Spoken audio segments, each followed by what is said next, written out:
Hi, I'm Julian from Alibaba Cloud Database International Product Team. Welcome to join today's Alibaba Cloud webinar. Today, I'm going to talk about database products PolarDB, which is the next generation cloud-native database on Alibaba Cloud. This is the history and development of the Double 11 Shopping Festival in Alibaba e-commerce ecosystem since 2009. There have been 10 years. Every year, we are achieving the world record-breaking traffic. From 2009 to 2019, it is the technology behind the scene to support this development and evolution. Database is always there as the key infrastructure to support transactional traffic. This year, the order per second number reached 544,000, and 100 core systems are running on the public clouds. PolarDB as the cloud-native database system with elasticity and stability well supported this volume of transactional traffic. The number matters. This is another view of the order transaction increasing for peak number in the last 11 years. The curve is interesting for the day of the Double 11 Singles Day. People usually put all things to buy into the shopping cart first, then waiting for the very first second of the day, then rush into the website to pay the orders. You can imagine the traffic recent years. The orders increasing are all over 100 times. The curves shown here are from the monitoring of the hardware, software, and application services. This is the real challenge for the system. And this chart is from the PolarDB's real system monitoring report for 1 hour around 0 o'clock. Even though the TPS jump extremely high in the red curve at 0 o'clock, you can see that the database response time, which is in the blue curve, is still stable for handling the transaction requests. This should thanks to the compute and storage decoupled architecture of PolarDB. Okay, behind the scene, basically two important things. The first one is that the elasticity. PolarDB was scaling up and scaling out days ahead of this expected flood transaction. And this preparation time has been shortened from 3 months to days or even minutes. The second one is the capacity. More active read-only nodes means more transaction concurrency capacity. PolarDB scaled up to 15 read-only nodes to handle this rush hour. So first, let's take a look at the overview and architecture, then the case study. After that, I will do some demo for the PolarDB cluster operation, proxy and application access, and the system monitoring. First, it is overview and architect. At the time of 2008, Alibaba was using the IOE, IBM machine, Oracle database, and EMC storage. Due to both the IT cost and the scalability reason, we have decided to move to the open source and distributed solution to build the large-scale system to support the business development and increasing. We have done lots of enhancements in MySQL and storage layer like SSD for high concurrency and low latency. In 2014, PolarDB project was incubated for the storage and compute decoupling for the purpose of handling the challenge of fast business growth. Since we need more agile compute resource scalability, need more storage capacity, and also the fast failover availability, disaster recovery must also be there. At the beginning, the engine is mainly MySQL. And we also built and optimized with the caching layer in Memcache and a tail. Tail is our own developed KV cache, which has been integrated into the PolarDB for Redis in the public cloud. PolarDB is G8 in 2017, also available in public clouds for cloud users for their business growth as well. Since also we have other database engine requirements, we also built PostgreSQL Oracle compatible version into the PolarDB. So PolarDB was born to meet the business demands of Alibaba Group and also drive the new business in the cloud era. Now, in PolarDB portfolio, we have 3 engine types, which is MySQL engine, 100% compatible with MySQL 5.6 and 8.0, PostgreSQL engine, which is 100% compatible with PostgreSQL version 11, Oracle, which is highly compatible with Oracle. Oracle version is actually based on Enterprise DB, and we also have compatibility enhancements on the Enterprise DB source codes for the better Oracle compatibility. These 3 engine types can cover extensive cloud database requirements and scenarios for customers. So for the PolarDB MySQL and the PostgreSQL, basically it is a super MySQL or the super PostgreSQL on cloud. The separation of storage and computing, combination of the software and hardware optimization brings the high performance and massive storage. 100% compatibility means that you do not have to change anything of your MySQL or PostgreSQL application for migrating to these 2 engine types of PolarDB. Storage capacity is up to 100 terabytes. Scaling up and down, scaling in and out only needs several minutes. RPO is 0, means no data loss in the disaster recovery and high availability scenario. In some of the benchmarks such as Sysbench, PolarDB is maximum 6 times faster than open source MySQL, and the data visibility delay is in milliseconds between primary and the read-only nodes. This is the architecture of the PolarDB. Mainly we have 3 layers from top to bottom: PolarDB Proxy, compute nodes, and the Polar Store. Application is talking with Polar Proxy, which handles the client connection. In the proxy, the key components and features are built in, such as self-defined read-write splitting. Read-write splitting is commonly used in application for stability. It helps routing the write request to primary nodes and route the read request to the primary and the read-only nodes. You can configure to not route the read request to the primary nodes. Auto load balancing and fast switchover are for sure to have for providing the concurrency capacity and high availability. Another thing is security. Proxy can auto-detect the attack operation and reject properly to protect the cluster. There are 2 types of nodes, primary and read-only. Read-only nodes can be scaled out up to 15 nodes. Every node can be scaled up or down as well. Polar Store is the shared distributed storage layer. Basically, data has 3 copies in data chunks. They are replicated based on the redo lock and synchronized via the parallel raft protocol to ensure the consistency.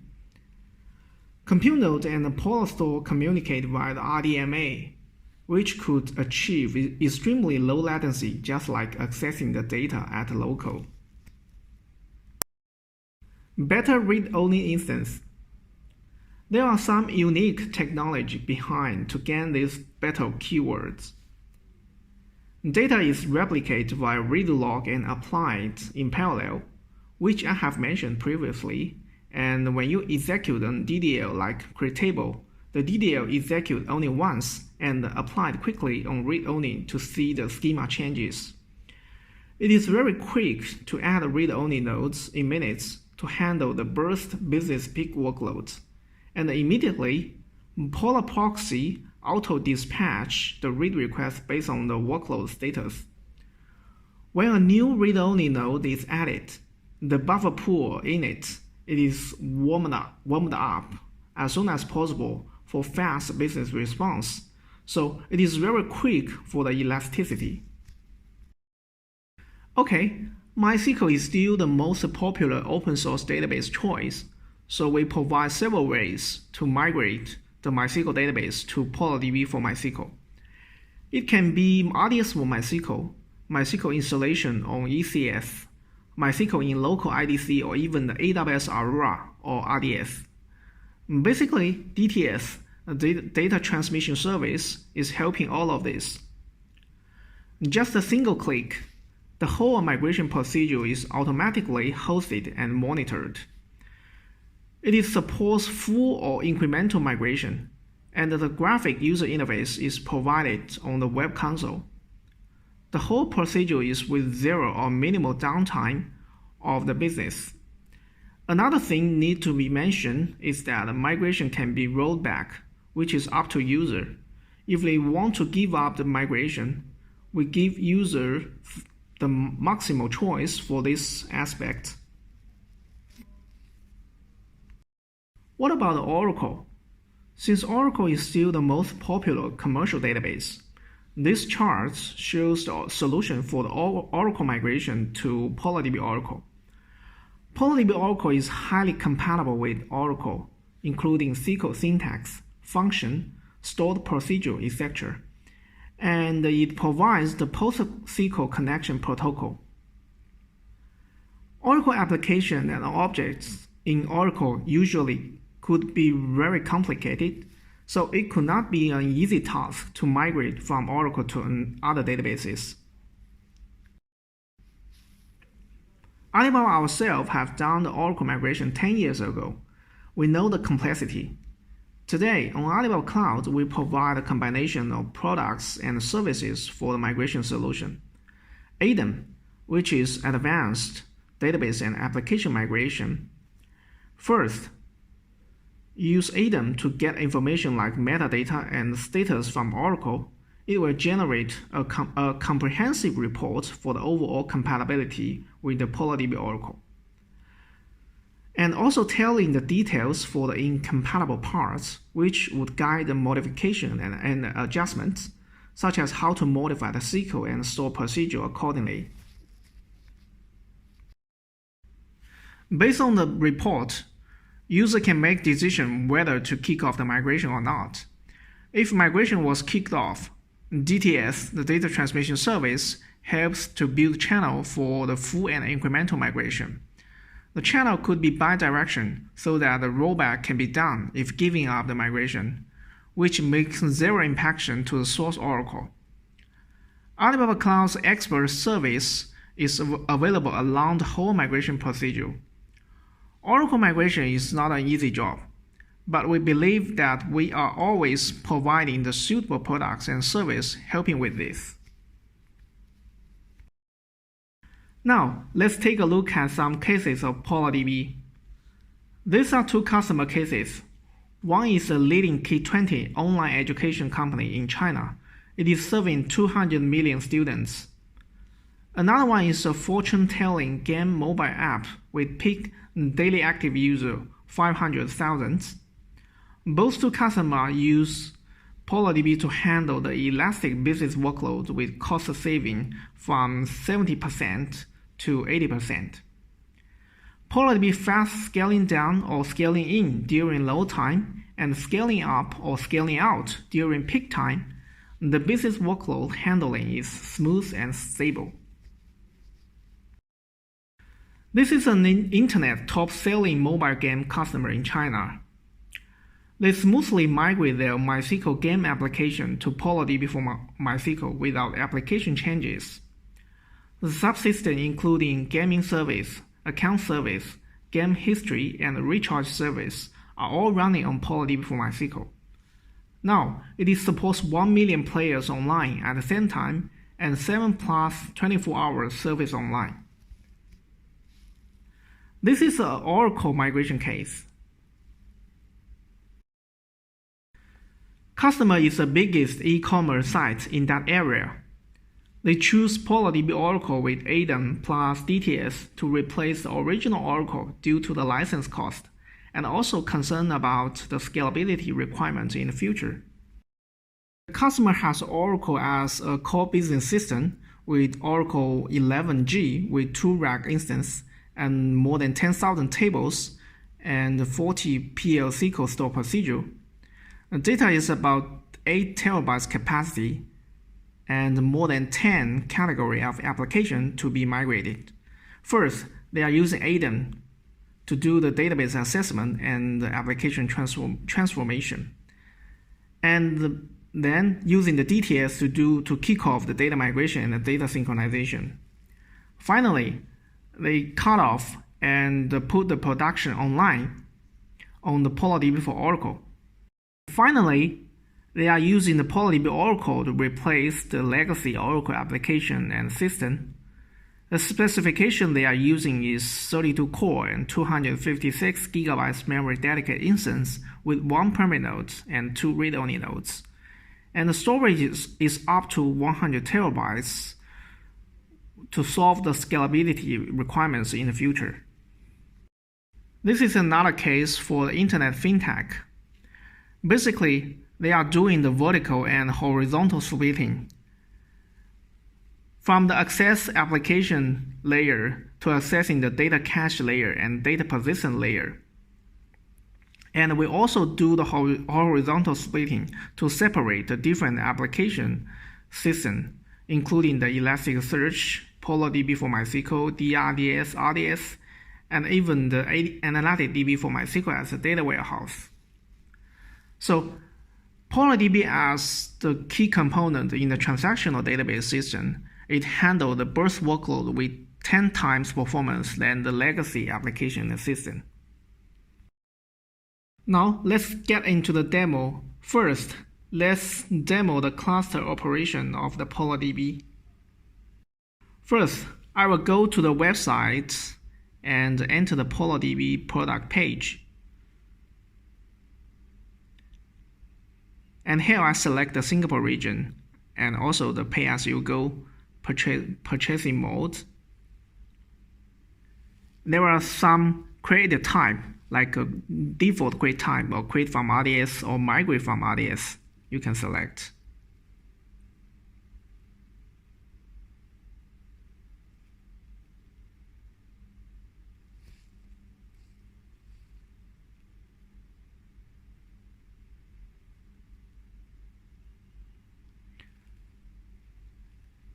And for the compatibility version, there are MySQL 8.0, MySQL 5.6, and PostgreSQL 11 and compatible with Oracle. First, let me choose MySQL and click to buy.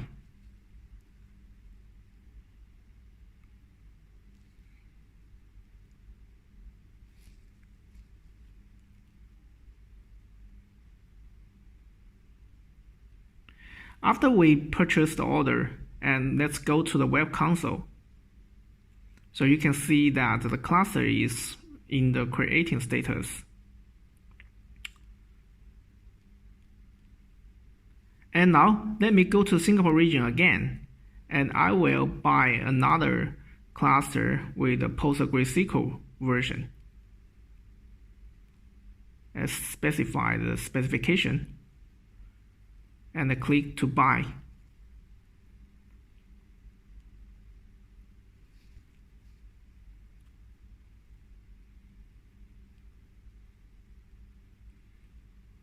And refresh the page of the web console, and the PolarDB for PostgreSQL cluster is also in the creating status. And in Singapore region again, let me buy another cluster for the PolarDB for Oracle compatible version.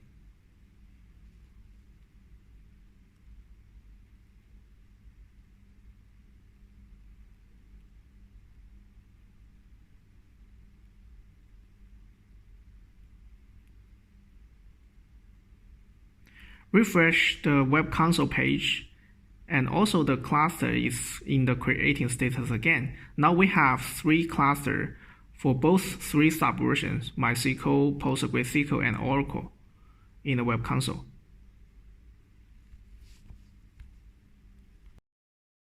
After for a while, the 3 cluster has been created successfully. The status are all in running status.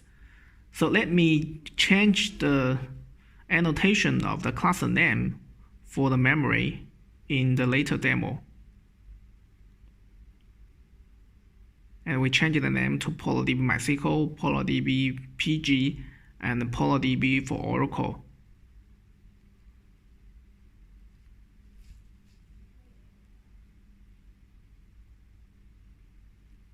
Here you can see some cluster operation like clone cluster, remove to restore to the new cluster, and switch to the subversion, or release the cluster operation option in the Web Console.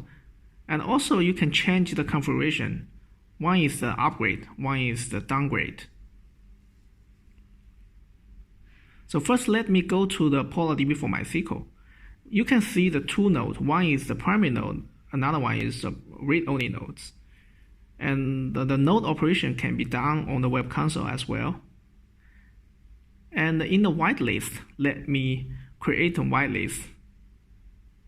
For later, I will do the demo for my local application to accessing the PolarDB cluster.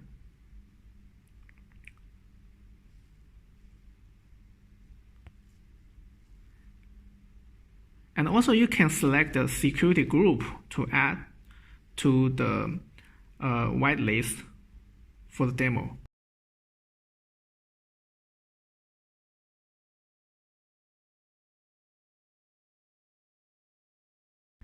In the security management part, currently the PolarDB for MySQL support SSL. So click to enable the SSL. First, we need to select the protected address as in the VPC. And when the protected address is changed, the certificate automatically updated and your PolarDB cluster will restart.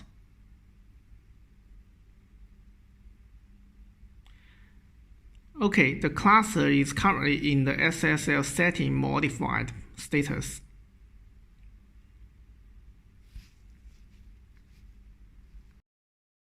It should take a while for enabling the SSL for the PolarDB for MySQL cluster.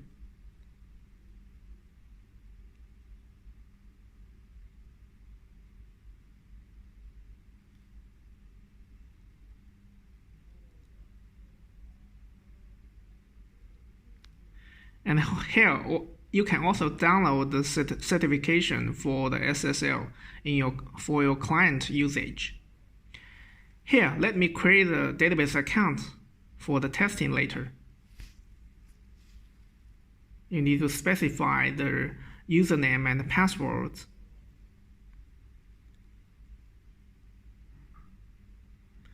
And also the database. Please create a database for testing as well.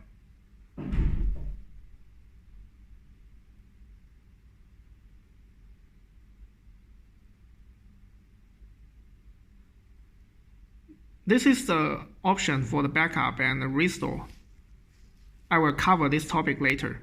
And this is the parameter list that we can change for the cluster.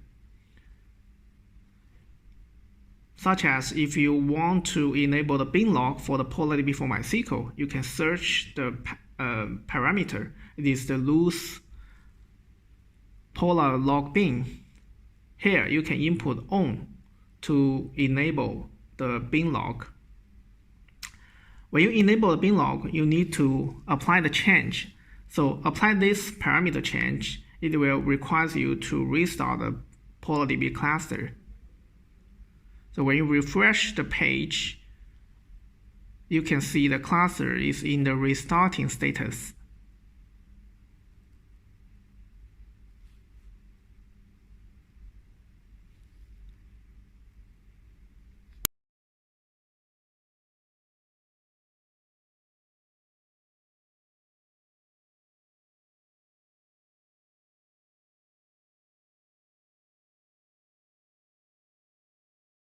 Now the class has been restarted. Here we can add or remove nodes. First, we try to remove nodes. Since we only have single read-only node currently in the cluster, so we are unable to remove the read-only node since we must at least have one read-only node in the cluster. So let me try to add a node. The current billing method is pay-as-you-go, so the following configuration change play are available. Please pay attention to the pricing model of your newly added read-only nodes.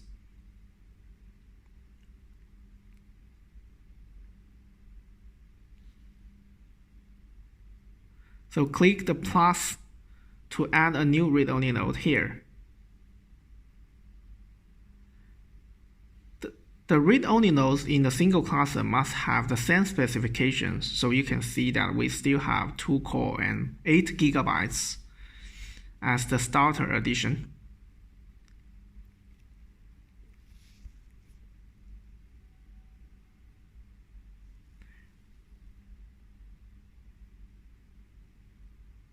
Click Activate. Refresh the web page. You can see the new read-only node is in the creating status.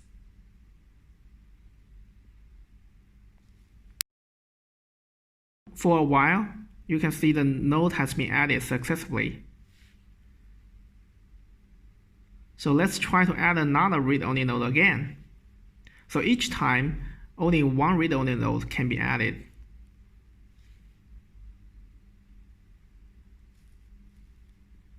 Refresh the web page, also in the added node status.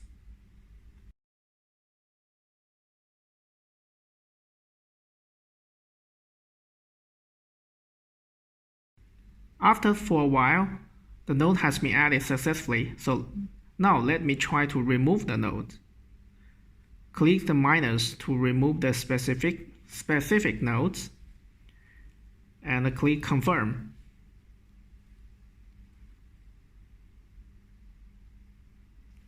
Refresh the page, you can see that the specific read-only node is in the releasing status.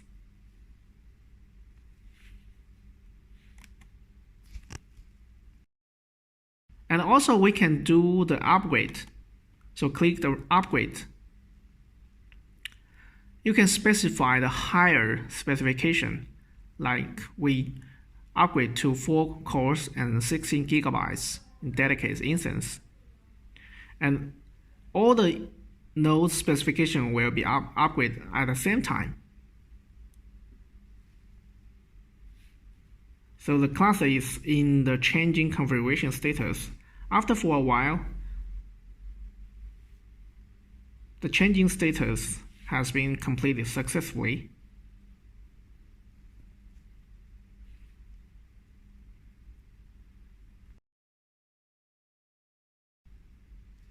And now, let's try to switch the primary node.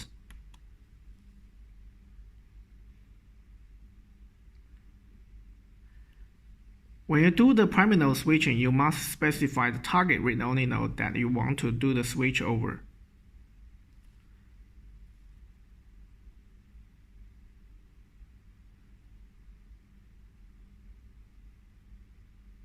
It could be for a while when the cluster finishes the switch over.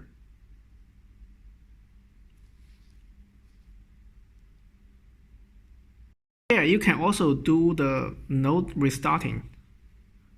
So let's try it.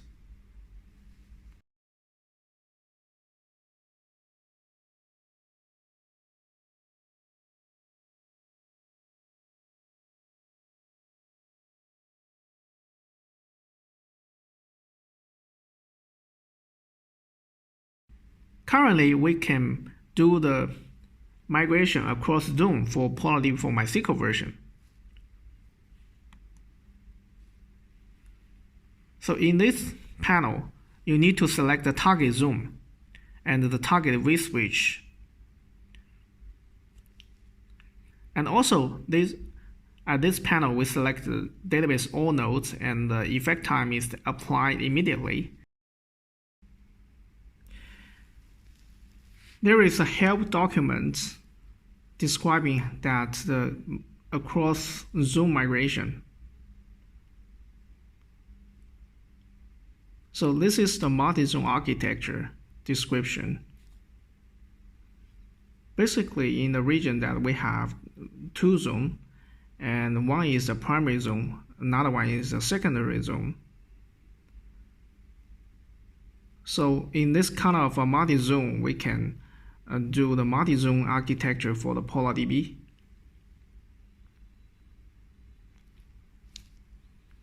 So the primary zone can be switched over between these two zones.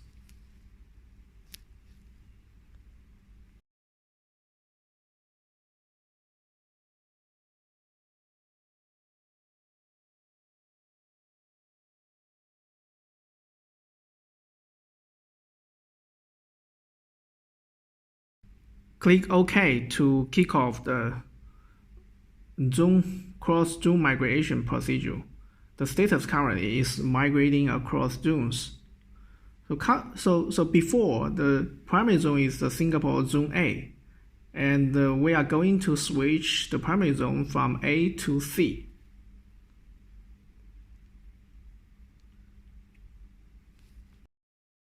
It will be for a while for the migrating crossing zone procedure.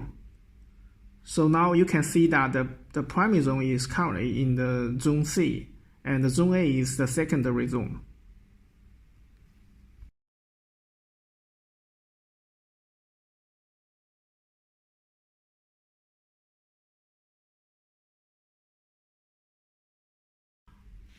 Also, let's take a look at the class operation for the PolarDB for PostgreSQL.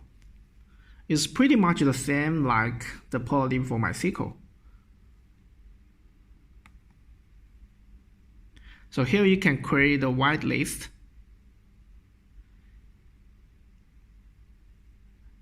Let me add my IP address about public IP address of my laptop to the whitelist for the later my local application to access the PolarDB for PostgreSQL cluster.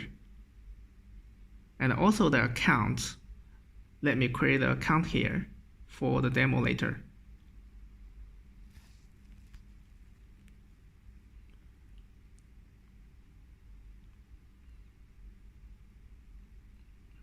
And I will create a database as well in PolarDB for PostgreSQL.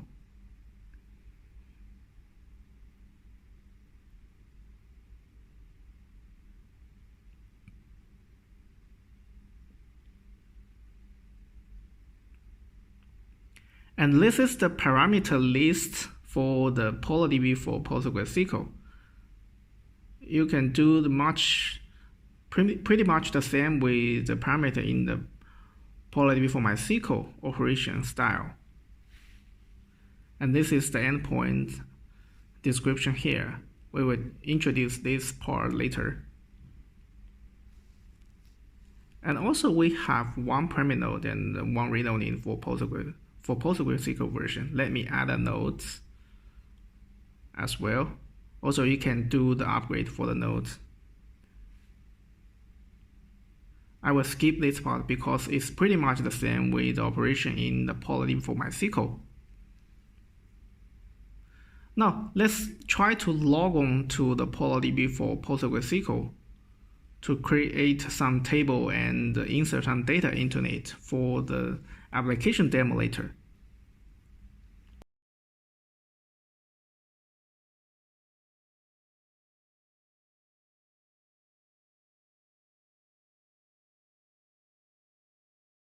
So you can see the created database previously in the web console. And here, let's create a table. This is the colon 1, the integer data type, and also the colon 2 with the varchar data type.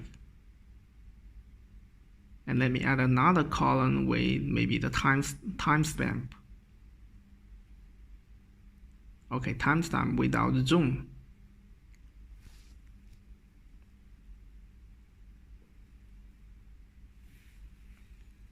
and specify the table name.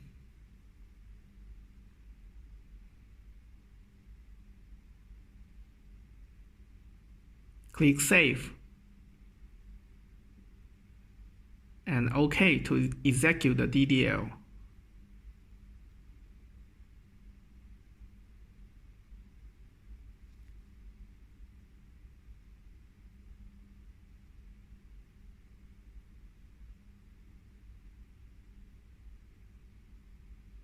So the table has been created successfully. Now let me try to insert some data into it.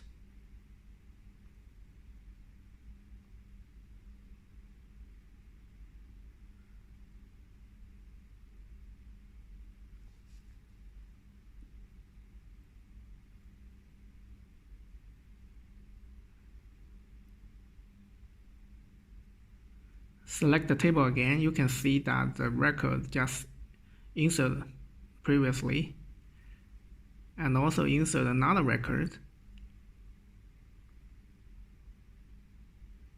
and also you can see that in the table.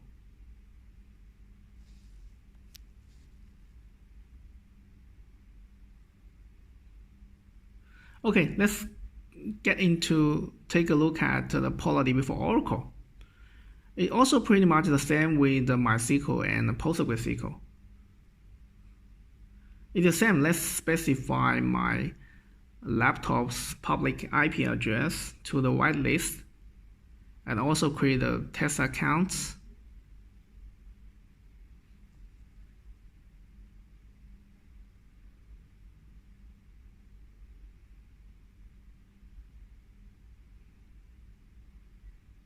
And create a database for testing.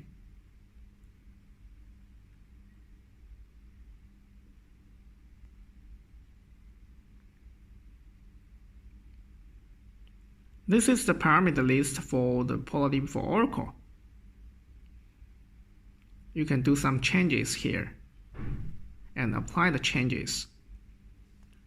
And also log on to the Oracle database, PolarDB for Oracle database, to create a table and insert some data into it.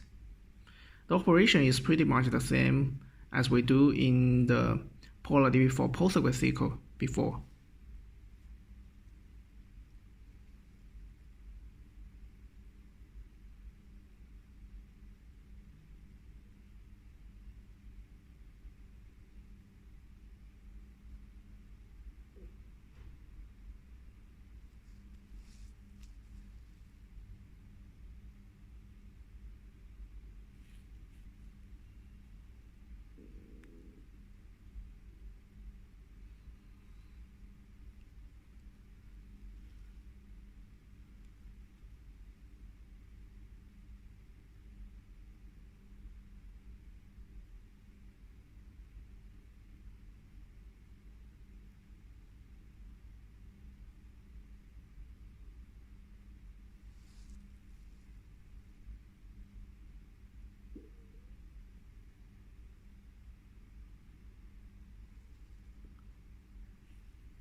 And let me insert some data into this table.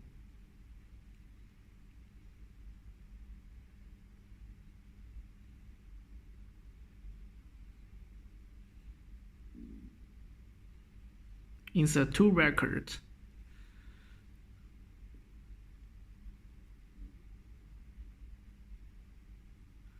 And you can see these 2 records by the select statement.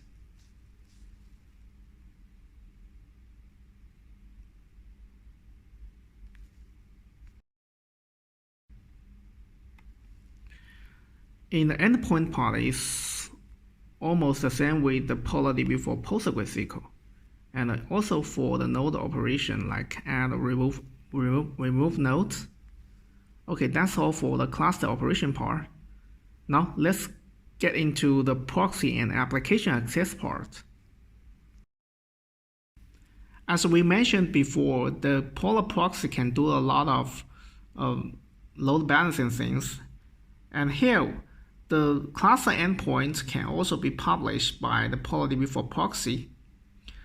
So there are several types of endpoints. One is the primary endpoints, another one is the cluster endpoints. And also customer can do the customized cluster endpoint in the PolarDB for MySQL version. And the PolarDB for PostgreSQL and the PolarDB for Oracle version will also support the customization of the cluster endpoint later. So basically, the primary endpoints only route the request to the primary nodes, and the cluster endpoint will load balancing route the different requests to the different node, such as the insert, update, delete for the write operation will be routed to the primary node. This is due to the read-write splitting logic.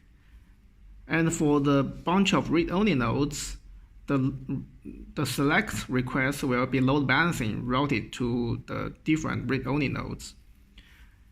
And the customization of the cluster endpoint is for the flexibility of the business application scenario requirements for the such as workload separation.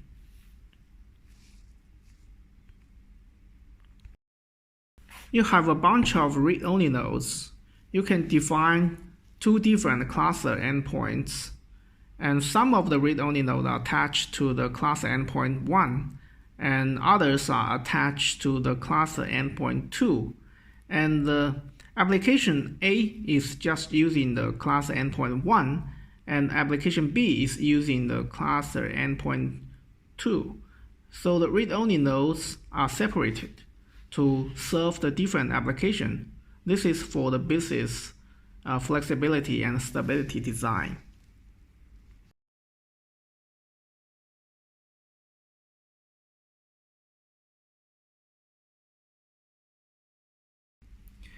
Here in the web console of PolarDB for MySQL, you can see the endpoint information in the connection information part. And for the demo, let me apply for the public endpoints later for my local application to using this public endpoint to access the PolarDB for MySQL cluster. It is in the creating endpoint status.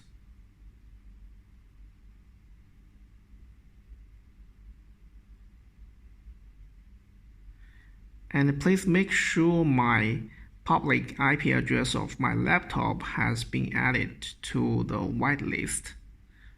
Otherwise, the clients will be blocked to access the PolarDB for MySQL. Okay, now it is in the whitelist.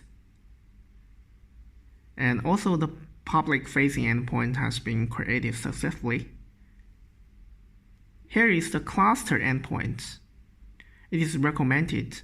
Cluster endpoint will automatically do the read-write splitting for the primary node and the read-only nodes.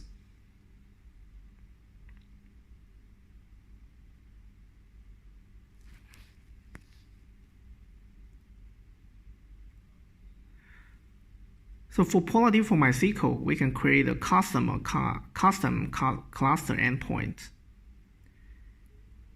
And you can specify which node, even the primary node or the read-only node, to be added to attach to this custom cluster endpoint.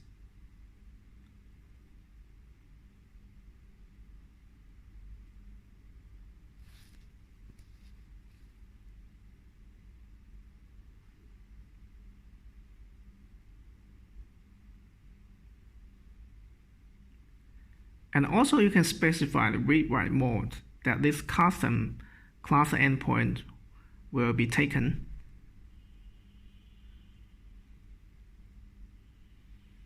And the transaction splitting will be also applied by default for this custom cluster endpoint. For the topic of transaction splitting, I will not cover in this webinar. I have already discussed this topic in another video talking about RDS delegate proxy. If you are interested, please go there to see this tutorial. And here you can specify the offload read from primary node to on. That is to just only send the write request to the primary node, and all the read requests will be sent to the read-only node only.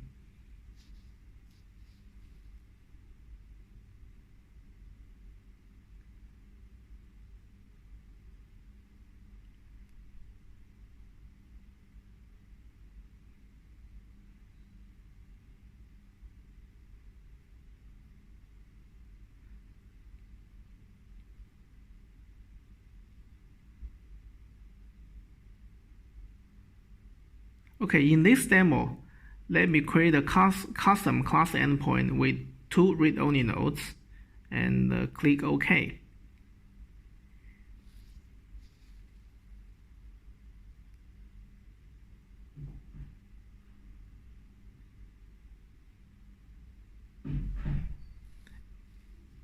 And the custom class endpoint has been created successfully.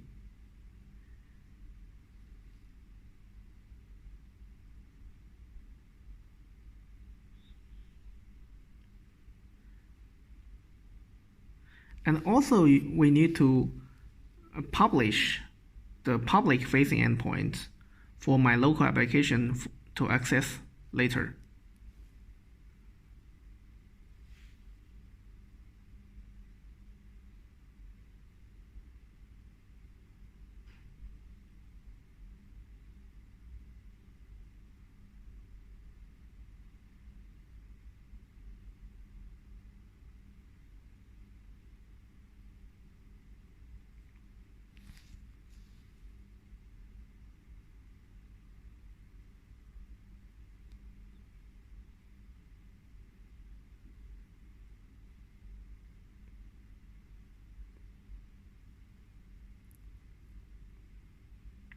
Now we have public endpoints and the default cluster endpoint and a newly created custom cluster endpoint for the PolarDB for MySQL in our demo.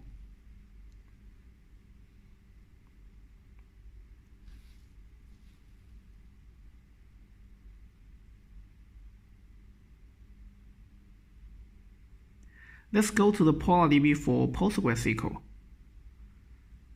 For PostgreSQL, it supports the primary endpoints and the cluster endpoints as well.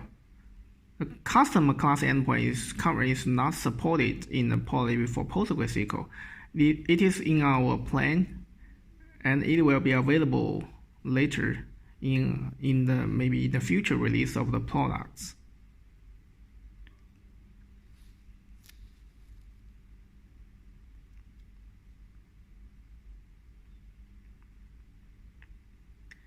And for both the primary endpoints and the cluster endpoints, let's apply the public-facing endpoints for the local application access demo later.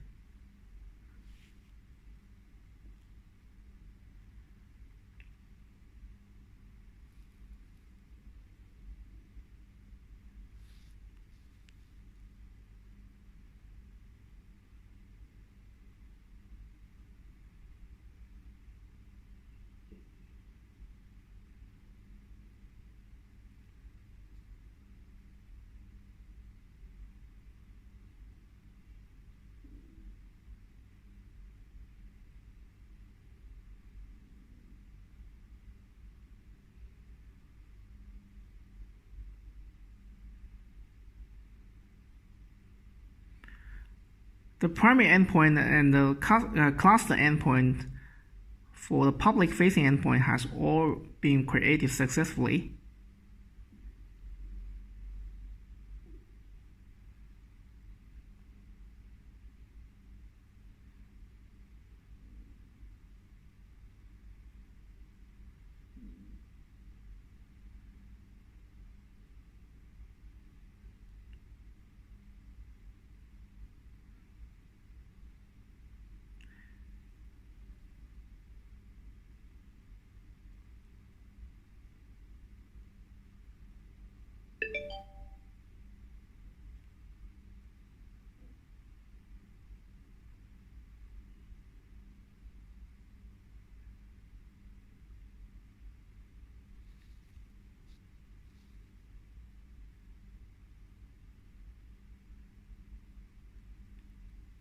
Okay, for the PolarDB for Oracle, the logic is pretty much the same with the PolarDB for PostgreSQL. Let's apply the primary endpoints, public-facing endpoints, and also the public-facing endpoint for the cluster endpoint.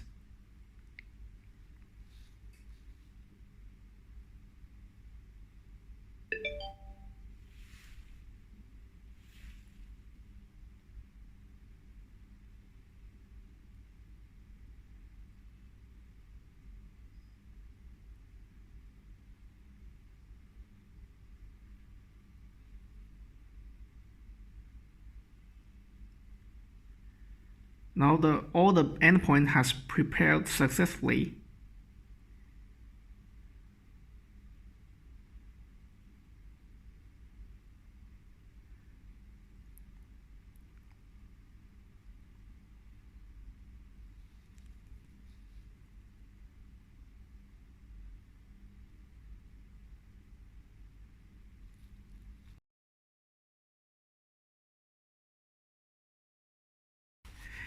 Here I prepare 3 Java applications for the webinar demo to the application access to the PolarDB for MySQL, PostgreSQL, and Oracle cluster.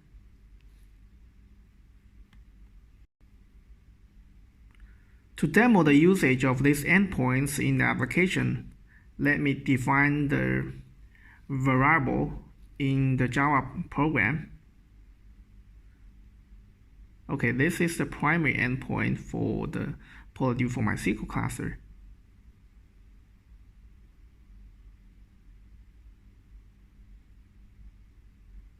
Let me also define the endpoint for the cluster.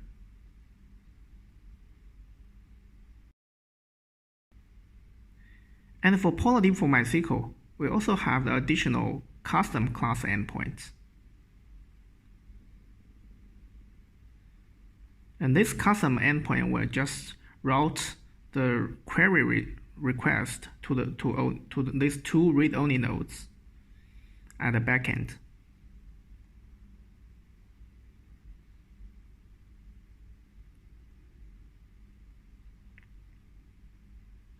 Be attention that we are not using the SSL for this demo. So in the connection string, I define the use SSL parameter to false. Okay, now in the program, for the first time, I will use the primary endpoint. Let me compile the program and run it.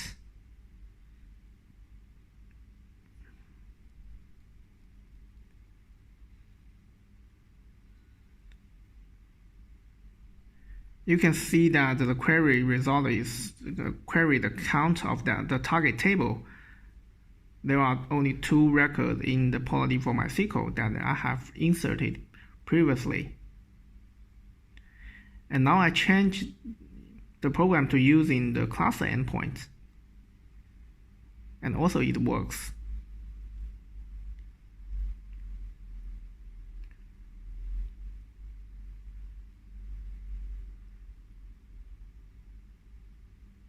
And then I will change to use the custom cluster endpoints to query the read-only nodes at the backend. Sorry, there is some compiling issue in my program. Okay, this is a typo. Let me fix it and recompile the program.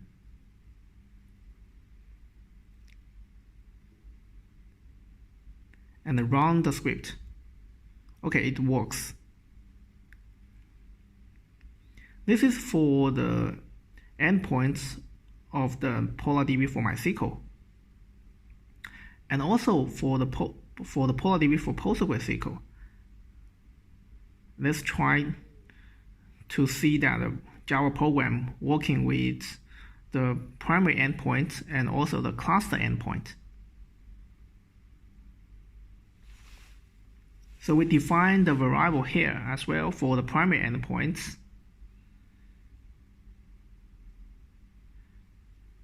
And also another variable for the class endpoint.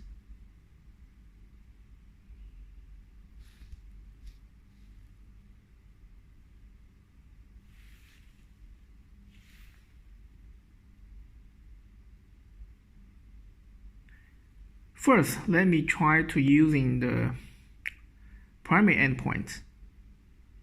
Compile the program.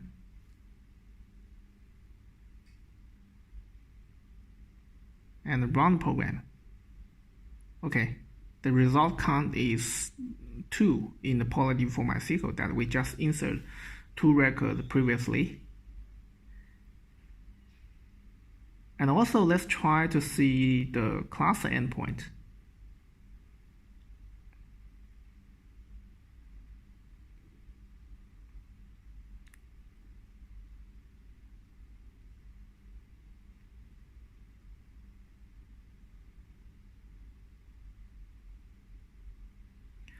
Okay, the cluster endpoint is also works to be used in the Java application.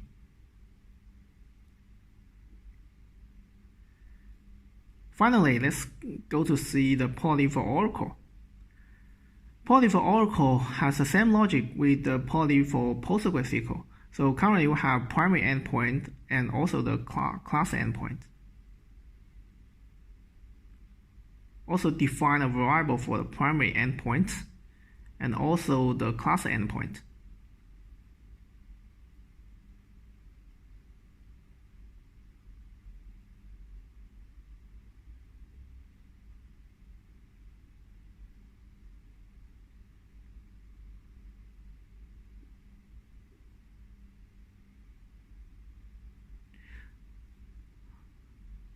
First, try to see the primary endpoint.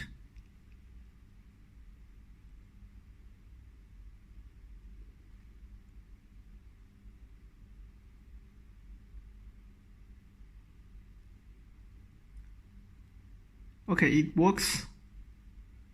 Also, there are 2 records in the PolarDB for Oracle. Then let's try to see the class endpoint. And it works again.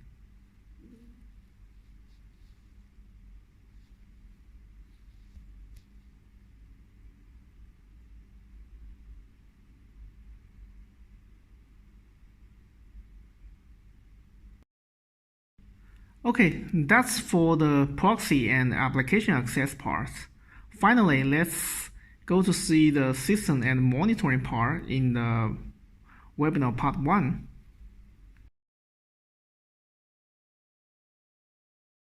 So in the PolarDB for MySQL, in the left-hand side, we have a diagnostics and optimization tab.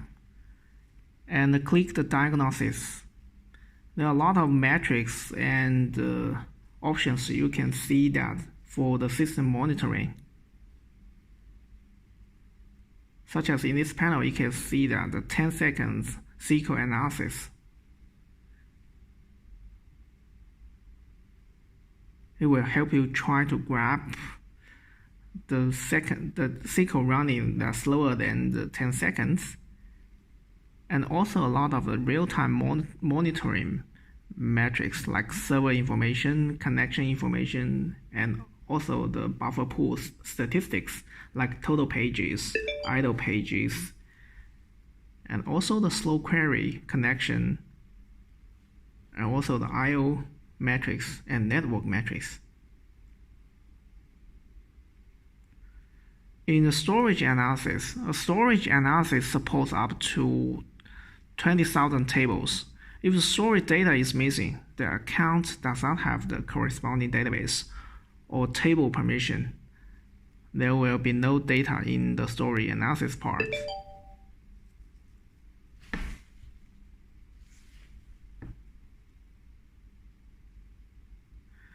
And we can see that table-wise, the data storage perspective in the table space part,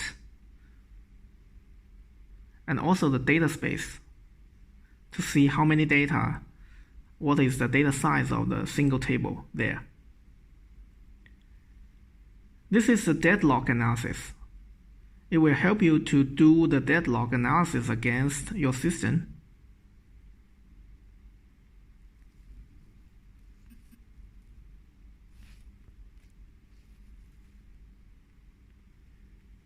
And the diagnostic report can specify the time range to generate a diagnostic report. So you can see this request is in the diagnosing status.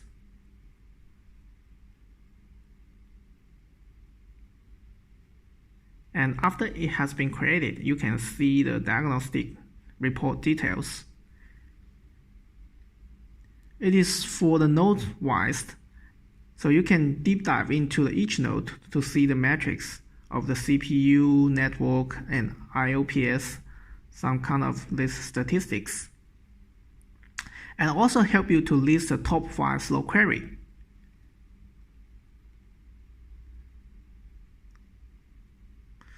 So I think this is many statistics that help you to do the system monitoring, diagnose and slow query monitoring. And also you can download the diagnosis report to your local machine. It is in the PDF format. Let's take a look at it.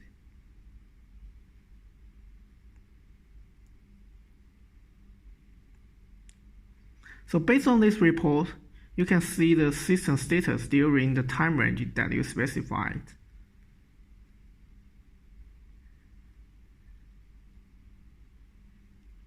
This is a performance insight,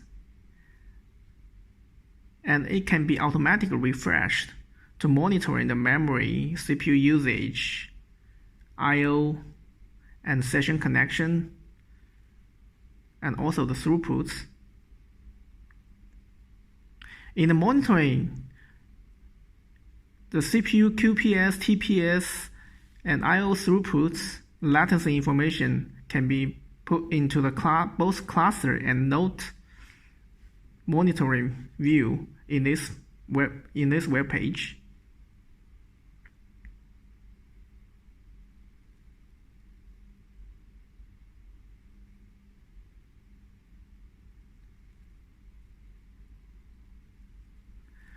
If you want to do the cloud monitor, and this can help you to jump to the cloud monitor to customize your rule for the system monitoring alert.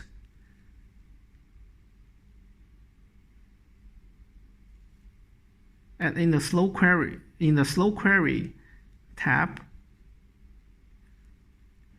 this can help you to positioning and find the slow log trend in the web page.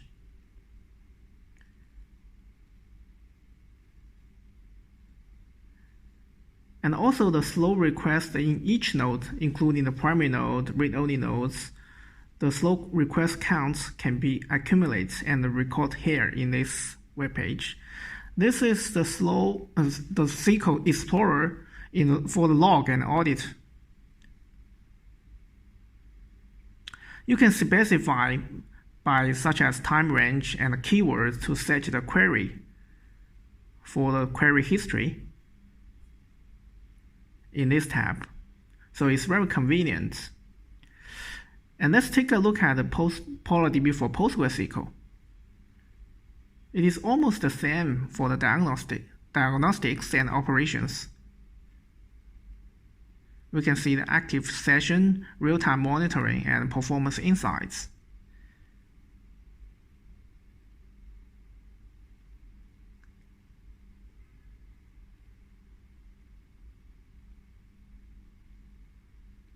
Also for the performance insights, performance trends, and the monitoring for the cluster and the nodes.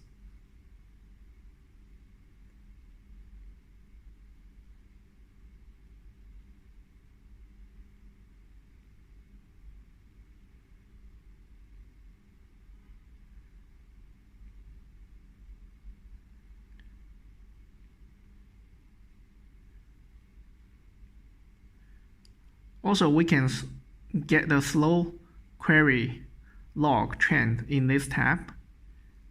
and for the log and the query audit in the SQL Explorer. The logic is pretty much the same also in the PolarDB for Oracle.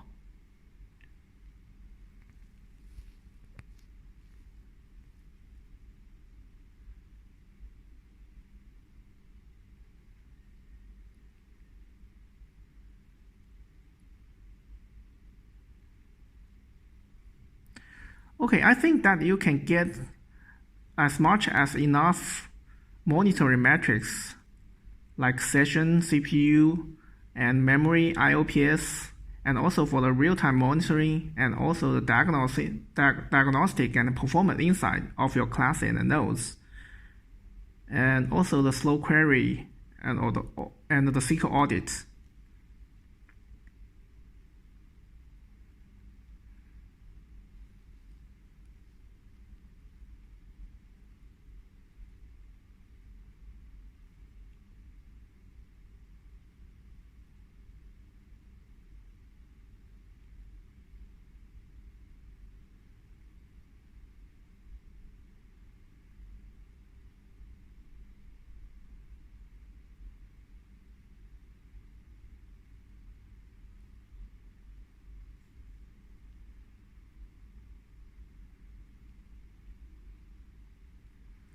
Okay, that's all for the system monitoring.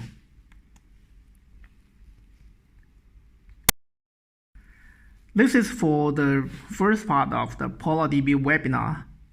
If you are interested for the PolarDB, please scan this QR code for more information. Thank you for your time and see you next time. Bye bye.